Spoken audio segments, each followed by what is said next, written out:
Finalmente consegui criar o elixir da vida. E agora? Será que isso vai ser o bastante para curar o sono eterno da minha mãe?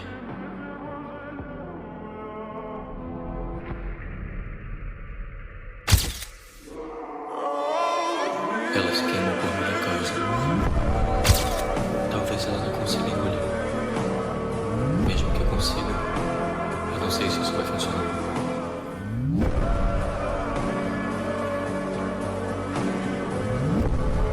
Por favor, você precisa acordar. Eu lutei tanto pra ficar mais forte só pra chegar até aqui. Por favor, acorda.